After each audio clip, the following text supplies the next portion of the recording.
The mysterious, the macabre, the out of this world. The following are real people.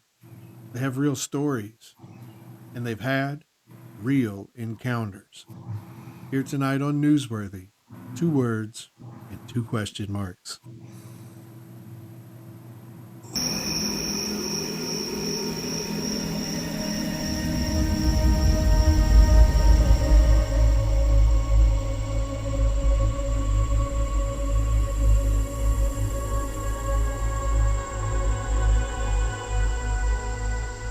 He's alive! Have you checked the children? Get out!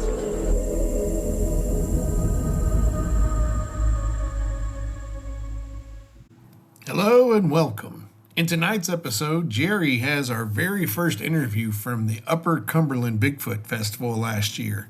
We're so excited to be able to start into this new festival that we attended. Great folks we met. It was a wonderful festival. If you're in that area down around September, I believe is when they have that, be sure to check it out. Tonight, Jerry talks with Dave, and Dave has a story that's absolutely going to blow your mind.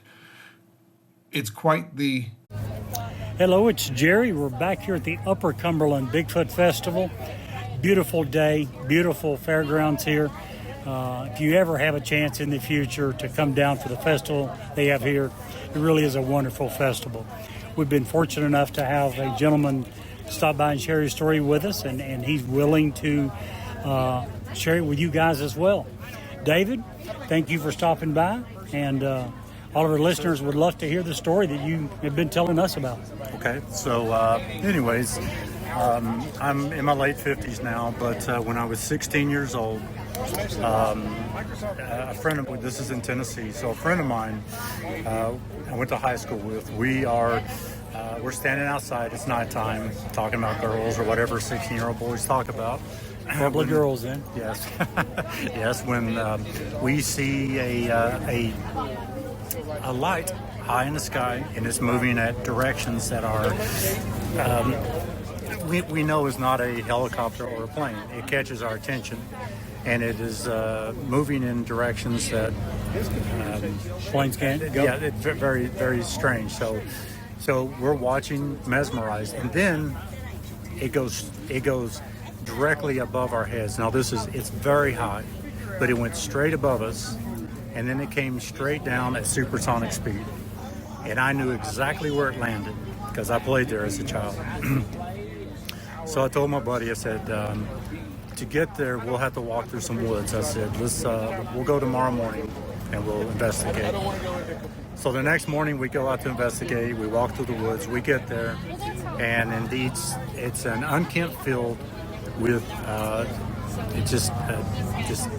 unkempt field, and indeed something circular had landed there in that field. Now this has been over 35 years ago, so memories are not reliable, and so what size is it? I don't know, but I don't remember, but something circular landed in that field, and so it wasn't just me who saw this. This is somebody else too.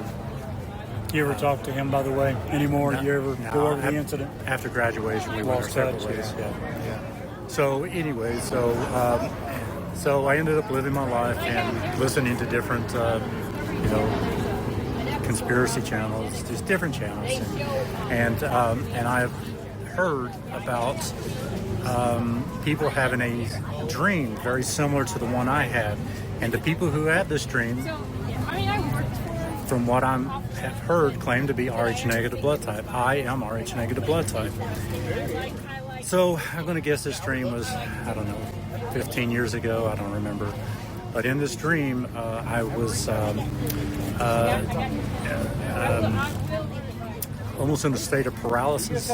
And then I specifically remember from this dream being aboard a craft, and I can still feel the vertigo from that dream. I can still remember what the vertigo felt like.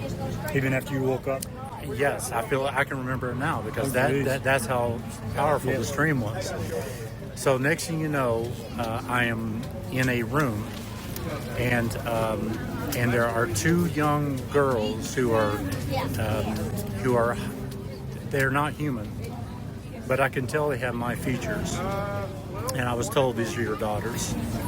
Now, do I believe it? No, I'm not saying I believe it, but man, did that dream feel real. And to this day, for anybody who I know very well, I tell them I honestly do not know if I have two hybrid daughters.